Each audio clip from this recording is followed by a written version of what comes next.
Shalom.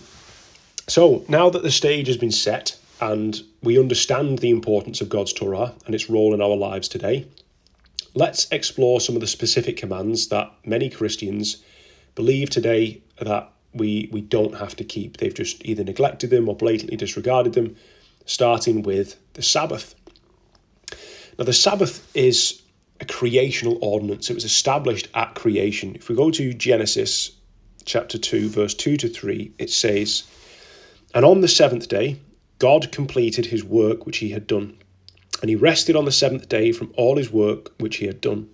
Then God blessed the seventh day and sanctified it, because on it he rested from all his works which God had created in making it."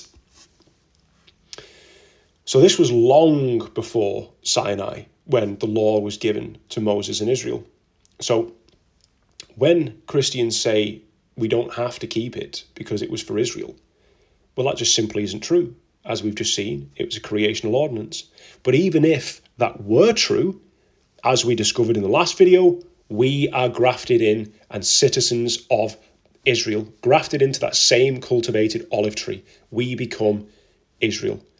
So regardless of whether it was for Israel or it wasn't for Israel, the Sabbath would still be applicable to you because it's a creational ordinance and you are now grafted into the house of Israel as a believer.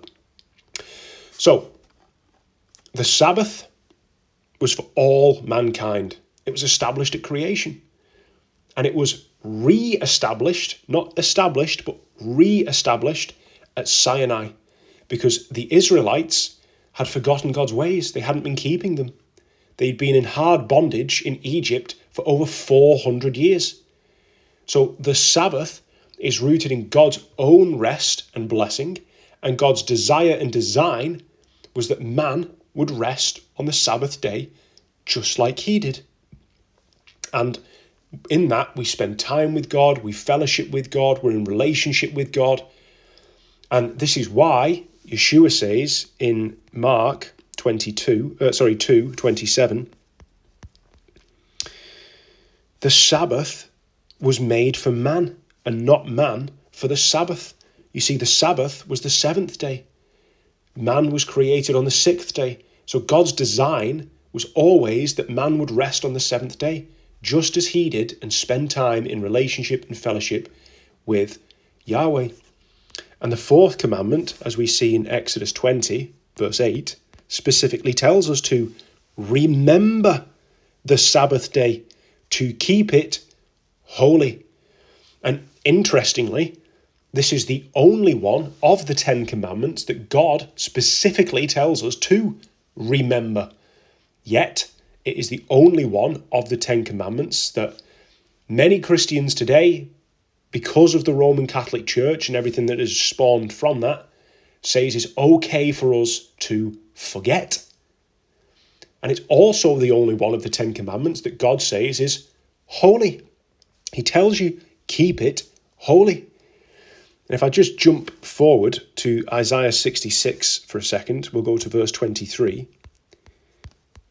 It says, "And it shall be from new moon to new moon, and from Sabbath to Sabbath.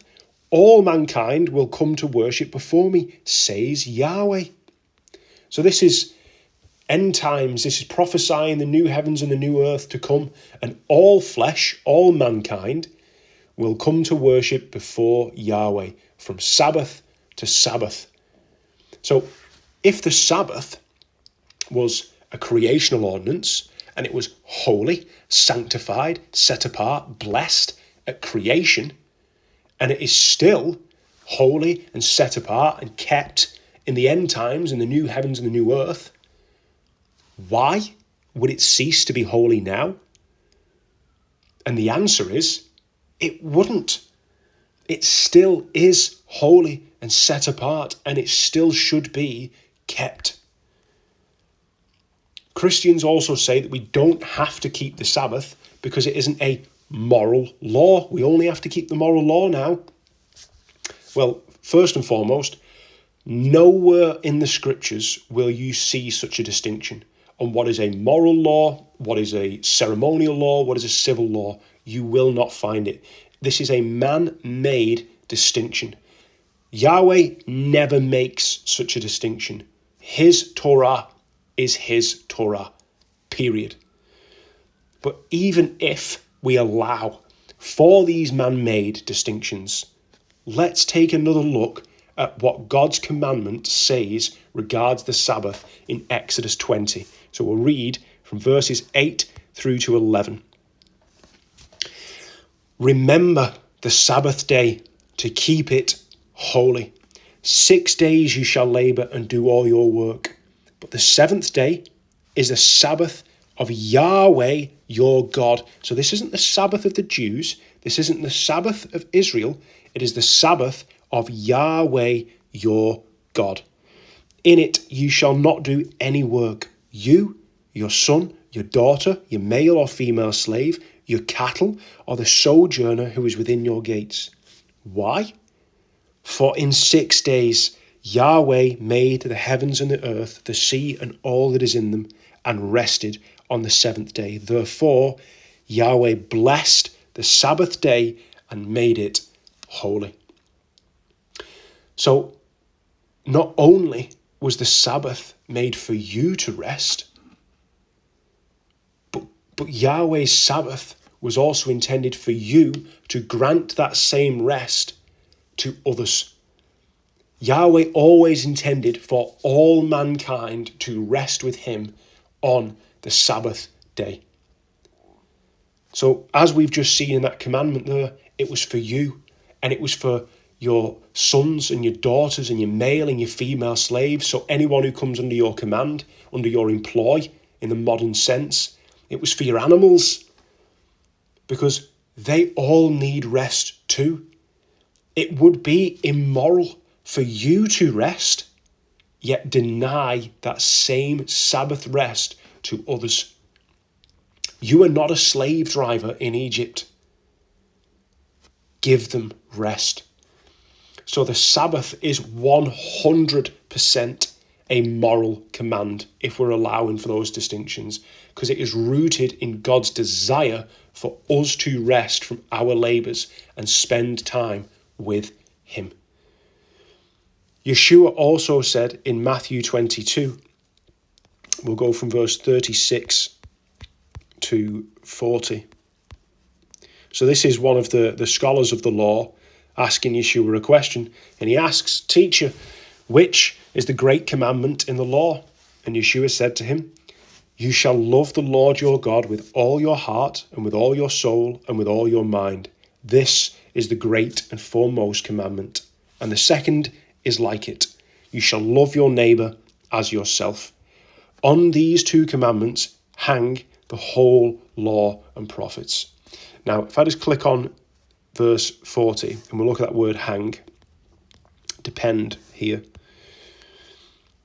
If I click on this, in the context of the law and the prophets, it means to sum up. So it's not saying that now the only two things you need to do is say, I love God, I love my neighbour. No, not at all. The whole law and prophets can be summed up as loving God and loving your neighbour. But we have to ask the question, how do we practically show that we love God and love our neighbour? And the answer is by keeping his Torah.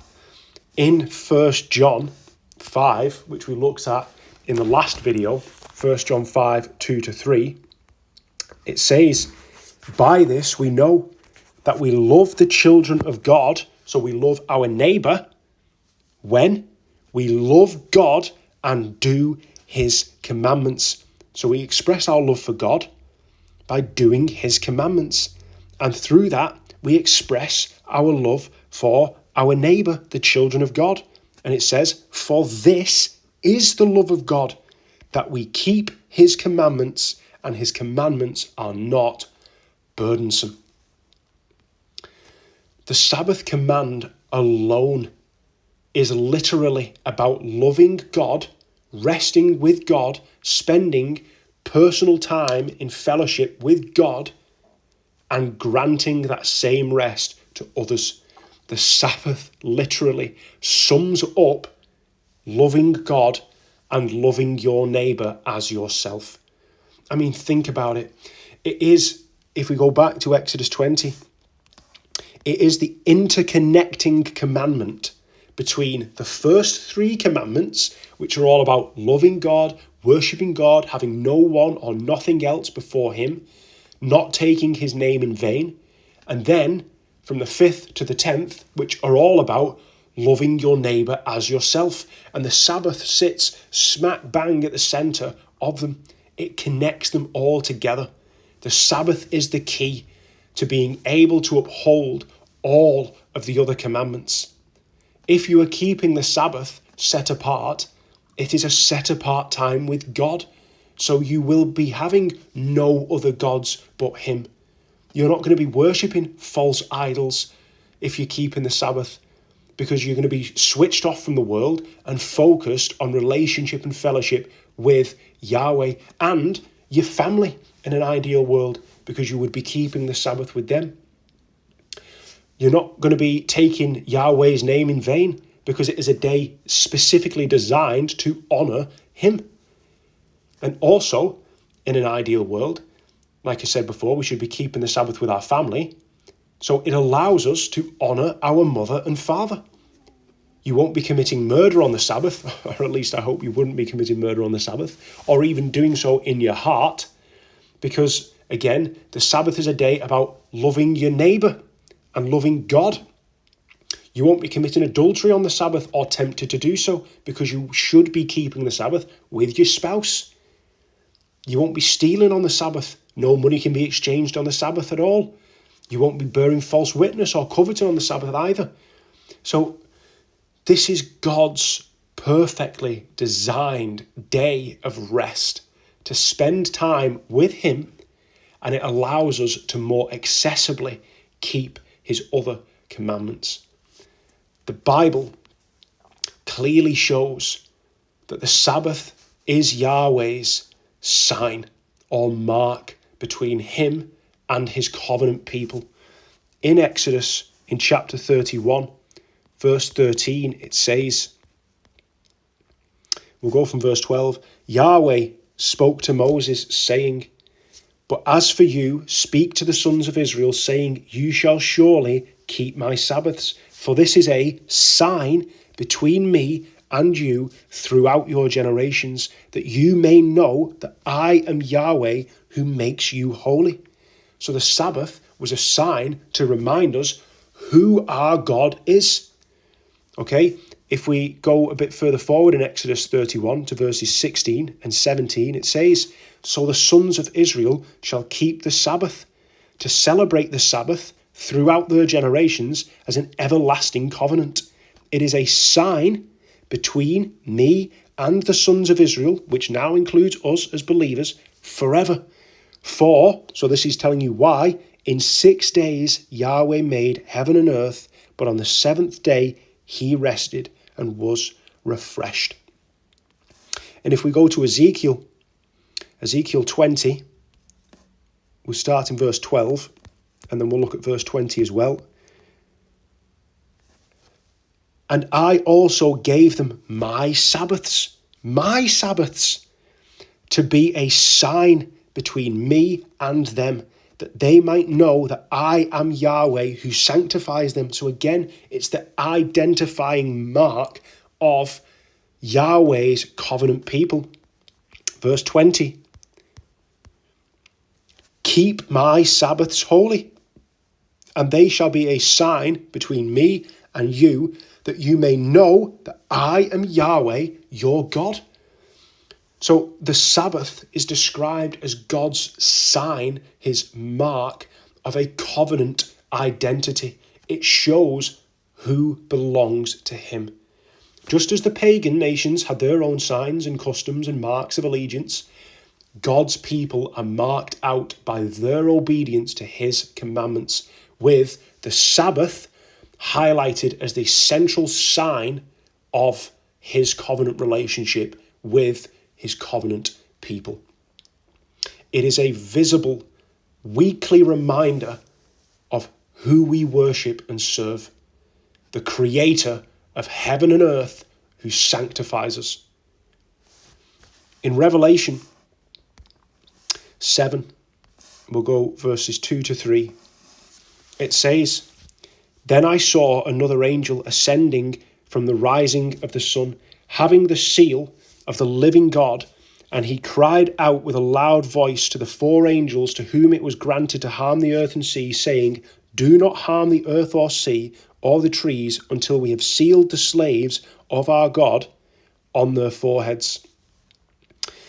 So God's people were sealed, like you would put on a letter, like a royal seal of approval, right?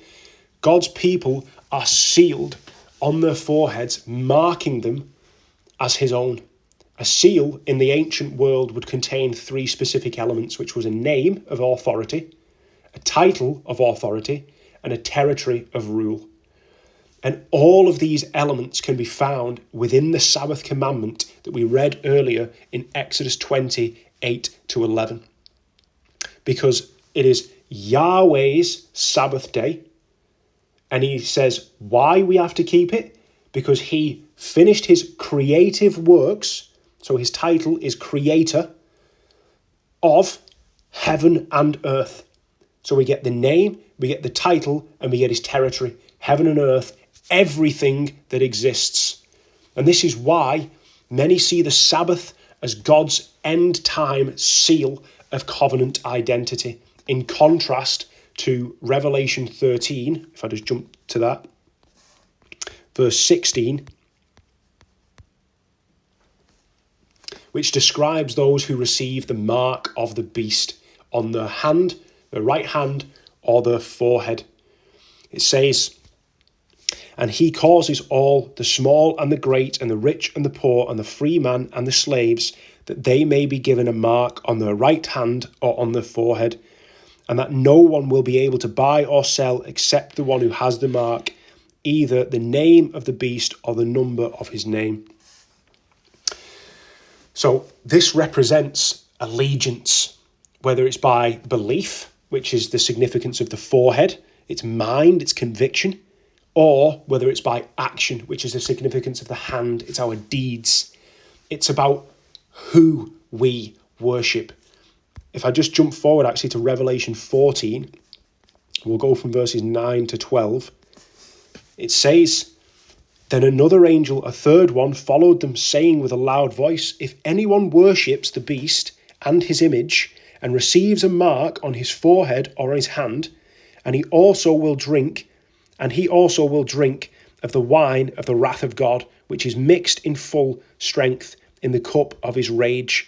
And he will be tormented with fire and brimstone in the presence of the holy angels and in the presence of the Lamb. And the smoke of their torment goes up forever and ever. They have no rest day and night. Those who worship the beast and his image, and whoever receives the mark of his name, here is the perseverance of the saints." We looked at this word in the last study that we did. The saints is the holy ones, which is in relation to God's covenant people, Israel, which we now are, who do what?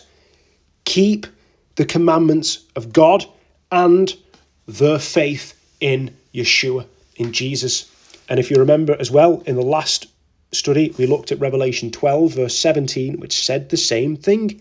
"So the dragon was enraged with the woman and went off to make war with the rest of her seed, who keep the commandments of God and have the witness of Yeshua, Jesus." So the holy ones are the ones that are described here, and it specifies that the holy ones, the saints, are those who keep the commandments of God and have faith in Yeshua. The dividing line in the end times is clear. Those loyal to Yahweh are marked by obedience to his commandments, centralized by the Sabbath, which is his distinctive sign or mark, and their faith in Yeshua the Messiah. The Sabbath is not just a Jewish thing. It's not just for Israel. It is Yahweh's eternal covenant sign. To reject it in favor of man-made traditions is to take on another mark, another authority. The end times conflict centres upon worship, who we worship, how we worship, and whether we honour God's appointed sign. The Sabbath is God's mark of covenant identity, his seal upon his people. In Revelation 19, it stands in a direct contrast to the mark of the beast. The faithful remnant are those who keep the commandments of God, including his holy Sabbath, and hold faith in Yeshua. In Isaiah 58, if I go to Isaiah 58, there it is, we read in verses 13 and 14, there it is, if because of the Sabbath you turn your foot from doing your own desire on my holy day, Yahweh's holy day, and call the Sabbath a delight. We spoke about this in the last video, taking delight and joy in the commandments of God. The holy day of Yahweh, honourable, and honour it by not doing your own ways, by not finding your own desire and not speaking your own words. Then you will take delight in Yahweh, and I will make you ride on the heights of the earth and will feed you with the inheritance of Jacob your father, which is the promised land, right? And from the mouth of Yahweh, for the mouth of Yahweh has spoken. So it all ties in together. It all interlinks when you study the scriptures thoroughly. God doesn't just call the Sabbath a commandment. He calls it my holy day.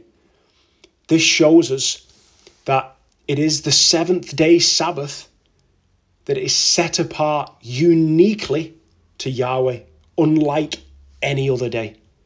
The Sabbath belongs to Yahweh himself, which is why honouring it is an act of covenant loyalty and worship. And Yeshua even declares himself to be Lord of the Sabbath. We see this in three places. Well, let's go to Matthew 12, verse 8, where we saw there, for the Son of Man is Lord of the Sabbath. And then in Mark 2:28, which we looked at earlier, consequently, the Son of Man is Lord even of the Sabbath. And then finally, in Luke 6:5, and he was saying to them, the Son of Man is Lord of the Sabbath. Yeshua doesn't abolish the Sabbath. God forbid. Rather, he asserts his authority over it. He was correcting the distortions of the Sabbath made by Pharisaic tradition, which is known as halakha, man-made traditions and restrictions that made the Sabbath into a burden. Yeshua was correcting that, and Yeshua was showing that the Sabbath's true purpose is life, it's mercy, it's rest with Yahweh. If Yahweh calls the Sabbath my holy day, and Yeshua declares himself to be Lord of the Sabbath, then biblically the Lord's day is the seventh day Sabbath.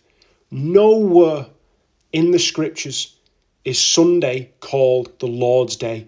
Nowhere. The shift to Sunday worship came later through the Roman Catholic Church system, not from Yeshua or the apostles.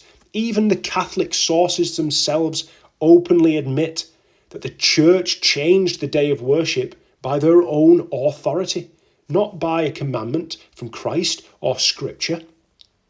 This makes their claim that the Lord's day is Sunday a tradition of men, not the word of God.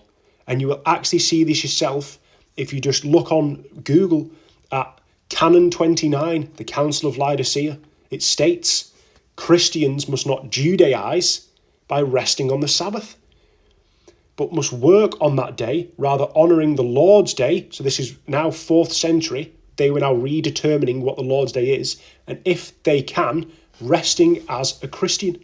But if any shall be found to be Judaizing, let them be anathema, which means excommunicated from Christ. This is what the Roman Catholic Church did. This was the man-made decree to separate the Gentile converts to Christianity from its Hebrew Jewish roots, due to the rampant anti-Semitism and persecution of anybody who connected themselves with what the Jews practiced. The Sabbath, the seventh day, is the true Lord's Day, according to Scripture, which I would rather stand on any day of the week than the traditions and the doctrines of men. Yeshua didn't abolish it. He confirmed his own authority over it. The call to call Sunday the Lord's Day is to follow tradition, while to honour the true Lord's Day, the seventh day Sabbath, is to walk in God's covenant and to walk in his word and his ways. Okay, I'm going to stop this video here now. I think we've covered the Sabbath pretty thoroughly there. And in the next video, we're going to pick up on the discussion of the feasts, God's appointed times. I hope this video has been able to bless you and you've been able to glean something from this. Until next